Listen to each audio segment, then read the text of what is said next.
Capítulo 14. Sobre o que compete a um príncipe a respeito da arte da guerra. Um príncipe não deve ter nenhum outro objetivo ou pensamento, nem estudar nada além da arte e das suas regras e disciplina, pois essa é a única arte que compete a quem governa, e ela é tão forte que não apenas mantém aqueles que nascem príncipes, mas muitas vezes permite a homens de condição comum subir àquele posto. E ao contrário, vê-se que quando os príncipes pensaram mais em descansar do que nas armas, perderam seu estado. E a primeira causa que faz você perder o governo é negligenciar essa arte. E o que lhe permite conquistar o estado é o ser mestre dessa arte. Francisco Sforza, por ser um militar de cidadão comum, se transformou em duque de Milão. E os filhos, que evitavam os problemas e as fadigas das armas, de duques passaram a simples cidadãos comuns. Pois dentre todos os males que resultam de estar desarmado, ele o torna desprezado, e que constitui uma daquelas infâmias de que o príncipe deve se guardar, como mostraremos depois. Não existe comparação entre um príncipe armado e um desarmado. Não é razoável que quem esteja armado obedeça àquele que está desarmado. Nem que o desarmado se sinta seguro entre servidores armados. Como se sente desdém e o outro insegurança, não é possível que trabalhem bem juntos. E, portanto, um príncipe que não compreende a arte da guerra, além dos outros prejuízos já mencionados, não pode ser respeitado pelos seus soldados, nem pode confiar neles.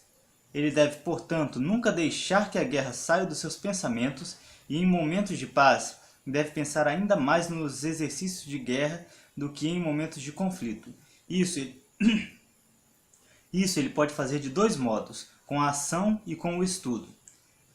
Quanto à ação, ele deve, sobre todas as coisas, manter as suas tropas bem organizadas e exercitadas, seguindo a caça, assim acostumando seus corpos com o cansaço e conhecendo a natureza dos lugares e os traçados das montanhas, como embocam os vales, como se estendem as planícies e a natureza dos rios e dos pântanos, pondo muita atenção em tudo isso.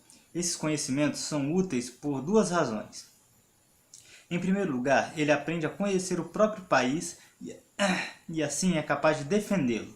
Depois, devido ao conhecimento e à observação daqueles locais, entenderá com facilidade qualquer outra região que venha a ter de estudar, porque as colinas, os vales, as planícies, os rios e os pântanos que existem, por exemplo, na Toscana, têm semelhanças com os outros do país, de forma que, com o conhecimento geográfico de uma província, pode-se facilmente passar a ter conhecimento de outras.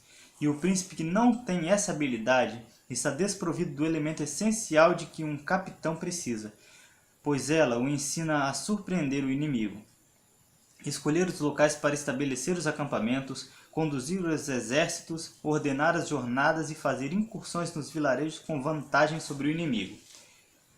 Dentre os elogios que escritores fizeram a Filopemenes, príncipe dos aqueus, está o fato de que, em tempos de paz, não pensava em outra coisa senão nas regras de guerra, e quando excursionava pelos campos com os amigos, frequentemente parava e com eles argumentava.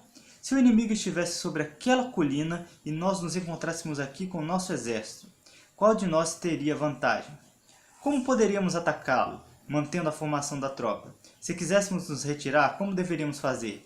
Se ele se retirasse, como faríamos para persegui-lo? E assim, enquanto andavam, explicava a eles tudo o que poderia acontecer a um exército. Ele ouviria a opinião deles, daria a sua, corroborando-a com argumentos, de maneira que, com essas discussões contínuas, jamais ocorreria que, em tempos de guerra, encontrasse algum imprevisto com o qual não soubesse lidar.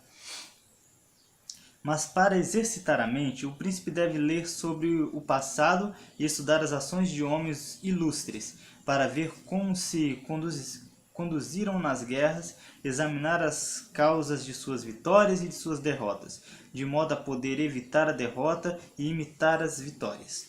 Sobretudo, ele deve fazer como o homem ilustre fez, o qual adotou como exemplo outro que havia sido elogiado e famoso antes dele e cujas conquistas e ações sempre manteve em mente.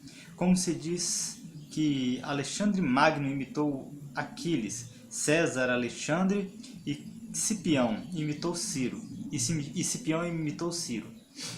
E quem lê sobre a vida de Ciro, escrita por Xenofonte,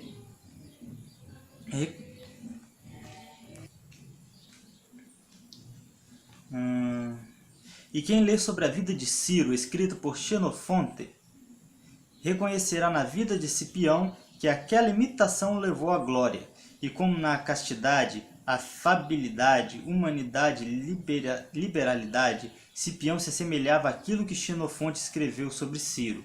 Um príncipe sábio deve observar tais regras e nunca ficar ocioso nos tempos de paz, mas sim aumentar os seus recursos com habilidade, de tal forma que estarão à sua disposição na adversidade, a fim de que, quando a sorte mudar, ele esteja preparado para resolver seus problemas.